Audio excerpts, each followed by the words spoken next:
ఈ ఫోటోషాప్లో క్రియేట్ చేసిన వాటిని సేవ్ చేసేటప్పుడు జేపీజీగా సేవ్ చేసినట్లయితే బ్యాక్గ్రౌండ్ ఏది ఉంటే అది తీసుకొని విత్ బ్యాక్గ్రౌండ్తో సేవ్ అవుతుంది. అదేవిధంగా సేవ్ చేసేటప్పుడు జేపీజీ కాకుండా పిఎన్జీ కింద సేవ్ చేసినట్లయితే బ్యాక్గ్రౌండ్ లేకుండా సేవ్ అవుతుంది. మనం బ్యాక్గ్రౌండ్ కట్ చేసిన తర్వాత బ్యాక్గ్రౌండ్ లేకుండా సేవ్ చేసి దాన్ని మళ్ళా మనం వర్క్ చేసుకున్నప్పుడు ఇంకోసారి దాన్ని ఓపెన్ చేసుకుని దాన్ని మళ్ళీ ఉపయోగించుకోవాలనుకున్నప్పుడు పిఎన్జీ కింద సేవ్ చేస్తే అది బ్యాక్గ్రౌండ్ లేకుండా యాజ్ ఇట్ ఈజ్ మనం బ్యాక్గ్రౌండ్ రిమూవ్ చేసి ఎలా ఉంచామో అదే విధంగా సేవ్ అవుతుంది. మళ్ళీ ఓపెన్ చేసుకున్నప్పుడు అదే విధంగా మనకు అది ఓపెన్ చేసుకోవచ్చు.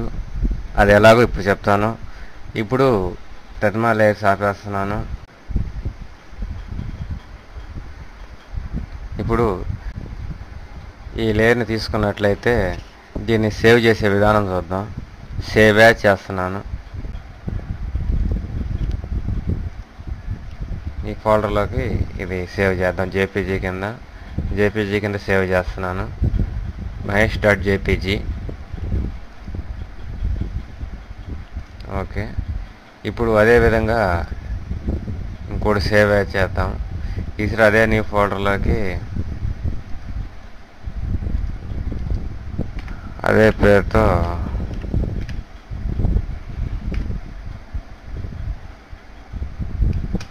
చివరిలో ఒకటి టైప్ చేద్దాం. ఇప్పుడు పిఎన్జీ కింద సేవ్ చేస్తున్నాను. .png వచ్చింది. ఓకే. ఇప్పుడు రెండింటిని మనం ఓపెన్ చేసుకున్నప్పుడు అవి ఎలా ఉంటాయో ఇప్పుడు గమనిద్దాం. ఇప్పుడు ఆ రెండింటిని సేవ్ చేసిన రెండు డాక్యుమెంట్స్ని ఓపెన్ చేద్దాము. ఇప్పుడు ఇందాక మనం సేవ్ చేసిన రెండు డాక్యుమెంట్స్ని సెలెక్ట్ చేస్తున్నాను, ఓపెన్ చేస్తున్నాను. ఇప్పుడు ఇది మహేష్.jpg వెనకాల బ్యాక్గ్రౌండ్తో వచ్చింది.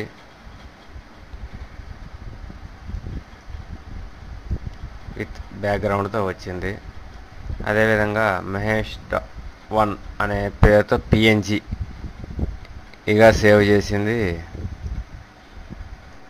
ఇది పిఎన్జీ టైప్లో వచ్చింది. ఇప్పుడు ఈ సేవ్ చేసిన రెండింటిని ఇది జేపీజీ, ఇది పిఎన్జీ, ఈ రెండు డాక్యుమెంట్స్ని ఇప్పుడు మనం వర్క్ చేస్తున్న డాక్యుమెంట్లోకి తీసుకొద్దాం. ఇది జేపీజీ, ఈ డాక్యుమెంట్ క్లోజ్ చేస్తున్నాను. అదేవిధంగా ఇందాక మనం పిఎన్జీ కదా సేవ్ చేసాం కదా, దాన్ని కూడా డ్రా చేస్తున్నాను. దాన్ని కూడా వేసాను. ఇప్పుడు గమనించినట్లయితే జేపీజీ కింద సేవ్ చేసింది బ్యాక్గ్రౌండ్తో వచ్చింది.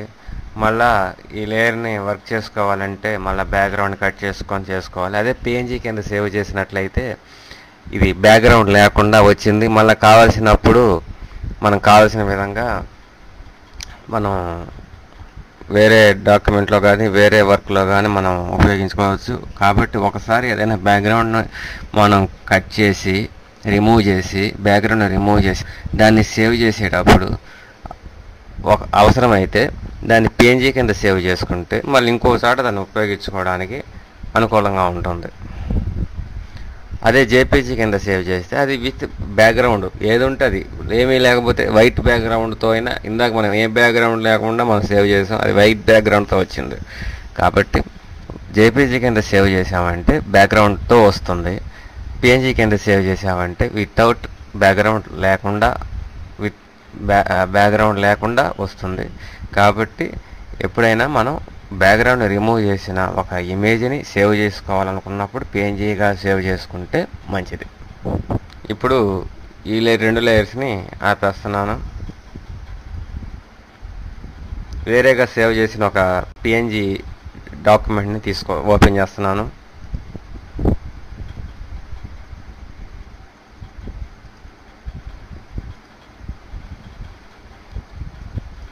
ఈ డాక్యుమెంట్ని ఇందులోకి తీసుకుని వద్దాం. ఓకే. ఇప్పుడు ఇంతకుముందు చెప్పినట్లుగానే ఇది పిఎన్జీగా సేవ్ చేసింది కాబట్టి బ్యాక్గ్రౌండ్ లేకుండా వచ్చింది. ఆ బ్యాక్గ్రౌండ్ లేకుండా వచ్చింది కాబట్టి మనం ఇక్కడ దీన్ని ఇమీడియట్గా మనం వర్క్లో ఉపయోగించుకోవచ్చు. వెనక ఉన్న లేయర్ని సెలెక్ట్ చేసి దాన్ని మనకి ఎంతవరకు అయితే అవసరమో అంతవరకు సెలెక్ట్ చేసి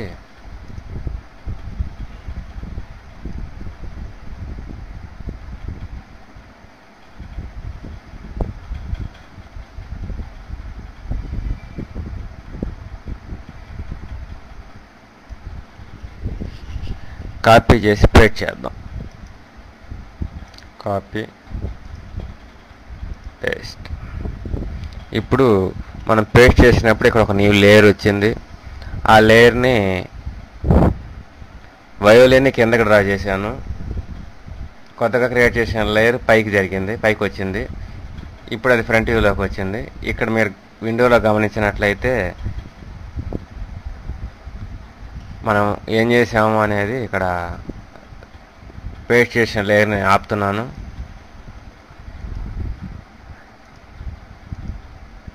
ఇది మనం కాపీ చేసి పేస్ట్ చేసిన లేయరు. ఫస్ట్ లేయరు బ్యాక్గ్రౌండ్లో ఈ లేయర్ ఉంది. తర్వాత వయోలిన్ లేయర్ ఉంది. తర్వాత ఫ్రంట్లోకి ఈ లేయర్ వచ్చింది.